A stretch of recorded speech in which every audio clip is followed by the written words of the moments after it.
এর দায়ভার আসলে যদি কেউ ব্যক্তিগতভাবে হলের মধ্যে থেকে করে থাকে সেটার দায়ভার আসলে কোনো প্রযোজক নেবে না। প্রায় 50 বছরের উপরে সময় ধরে কিন্তু বাংলাদেশে বিদেশি সিনেমা বিশেষ করে মানে ইংলিশ সিনেমা আসতো, কিন্তু হিন্দি সিনেমা এগুলো বন্ধ ছিল। তো আমরা পেরেছি, বাংলাদেশ গভর্নমেন্ট পারমিশন দেওয়ার পরেই কিন্তু আমরা আনতে পেরেছি এবং আমরা প্রদর্শন করেছি, মানুষ দেখেছে এবং ব্যাক টু ব্যাক অনেকগুলো সিনেমা আপনারা জানেন, 5-6টা সিনেমা এসছে। তো আসলে গভর্নমেন্ট যদি পারমিশন দিয়ে রাখে আমরা আনবো, আমরা দেখাবো। আর যদি আপনি সংগঠনের কথা যেটা বলেন, 19 সংগঠন, তারা যদি তাদের স্মারকলিপি পেশ করে গভর্নমেন্টকে যদি বন্ধ করে দেয়, আমরা আনতে পারবো না, আনবো না, ভেরি সিম্পল হিসাব। আচ্ছা, আমার মনে হয় একটু খোঁজ নিয়ে দেখলে ভালো হবে যে আসলে সেন্সর হয়নি ব্যাপারটা তা না। সেন্সর হওয়া ছাড়া যে কোনো হল আসলে এটা চালাতে পারবে না। ঠিক আছে, সেন্সর হওয়াটা খুব বাঞ্ছনীয় এবং সেন্সর সার্টিফিকেট না পেলে তো একটা হল চালাবে না।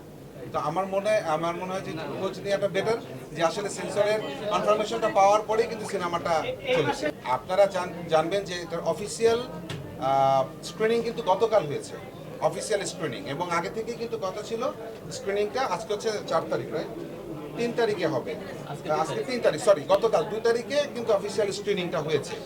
এখন একটা সিনেমা প্রচারের আগে আপনার রেডি রাখতে হয়, যদি আমরা সেন্সর সার্টিফিকেট দেই তারপরে যেন চালানো হয়।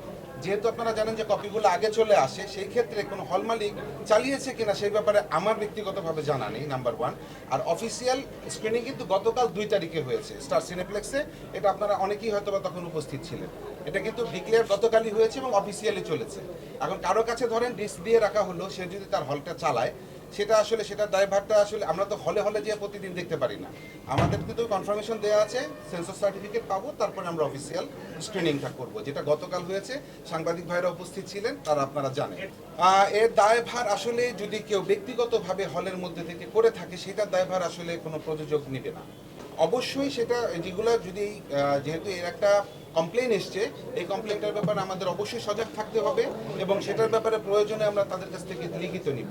কারণ কেউ যদি একা একা ওখান থেকে কোনো একটা হলের মধ্যে প্রচার করে, সেটার দায়ভার আমি ধরেন 200 মাইল দূর থেকে আমি কিভাবে ওটা নিতে পারি? ঠিক আছে, তবে জানা থাকলো এটা অবশ্যই পরবর্তী সিনেমার ব্যাপারে আমরা একটা পদক্ষেপ